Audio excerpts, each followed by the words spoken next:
The mechanic pulled his hand out from under the dashboard, and it wasn't grease on his fingers.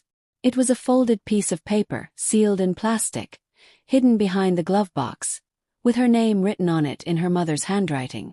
Her mother had been dead for 6 weeks. Whatever was written on that paper would change everything her family thought they knew about the woman who raised her, and about the worthless, old Buick nobody else wanted. Mara Whitfield was 31, working 2 jobs at a diner and a laundromat in Toledo, when her mother, Ruth, passed away from a sudden heart attack. Mara had been the one who stayed. Her 2 older brothers, Colin and Ray, had moved out at 18 and rarely called. But when the will was read, Colin got the house. Ray got Ruth's savings account, modest as it was. Mara got the car, a 15-year-old Buick that barely started, sitting in the driveway with a cracked windshield. Her brothers laughed. Colin actually said, "Guess Mom loved you the least." Mara said nothing. She'd spent every Sunday of the last 4 years cooking dinner for her mother, and she left that meeting with nothing but a rusted key and a lump in her throat. The Buick wouldn't even pass inspection. Ray told her to scrap it for parts. Maybe get $400. Colin didn't even want it towed off his new property. Mara decided to have it looked at before she made any decision, more out of sentiment than practicality. Her mother had driven that car to every one of Mara's shifts when her own car broke down. It smelled like her mother's perfume even now. She wasn't ready to let it go, whatever anyone else thought it was worth.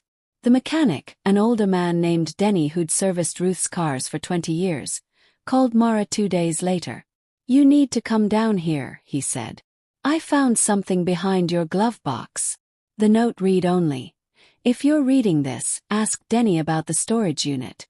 Don't tell your brothers yet. Mom." Storage unit. Ruth had never mentioned one. Mara didn't even know her mother had kept secrets. Until now, when it seemed she'd kept a very deliberate one. Denny gave her an address across town, a storage facility Mara had driven past 100 times without a second thought. Inside Unit 114, she found furniture she didn't recognize, boxes of legal documents, and a fireproof lockbox. Inside the lockbox, property deeds, not to the house Colin now owned, but to a small parcel of lakefront land 2 hours north, purchased 11 years earlier under Ruth's maiden name. Before Mara could process it, her phone rang. It was Colin. Somehow, he already knew she'd been to the storage unit.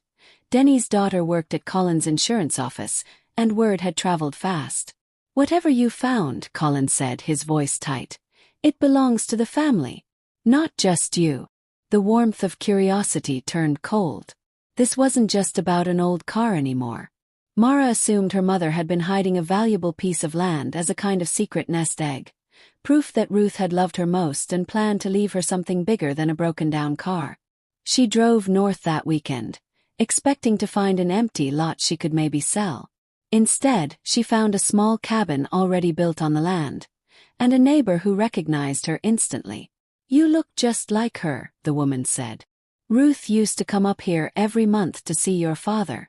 Mara's father was supposed to have died when she was 4. He hadn't. He'd been alive, living quietly 2 hours away, and her mother had known the entire time. The neighbor explained. Ruth's husband, Mara's father, had disappeared after a car accident left him with severe memory loss and permanent injuries. Ashamed and afraid of becoming a burden, he'd asked Ruth to tell the children he'd died rather than let them watch him struggle. Ruth had honored that wish, but never stopped caring for him. She bought the cabin, paid for his care for over a decade, and drove up in that same Buick every month. The true reason the car had over 200,000 miles on it, and the true reason she'd made sure it went to Mara, the child who never asked questions and never stopped showing up. The note wasn't just about land. It was Ruth's way of finally telling the truth, but only to the child she trusted to handle it with care. Mara met her father for the first time in 27 years. He didn't remember much, but he remembered a lullaby, and when she hummed it, he cried. She didn't sell the land. She didn't tell Colin and Ray everything. Not yet, not until she and her father were ready. When her brothers eventually learned the truth, the mockery stopped.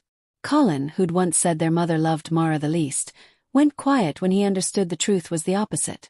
Ruth had trusted Mara most, because Mara was the one who never stopped showing up for the people she loved, even when it cost her. The Buick still doesn't run well. Mara kept it anyway. Some inheritances aren't measured in what they're worth. They're measured in what they were carrying the whole time. If you want another story where the truth was hiding in plain sight, subscribe to Kahani World.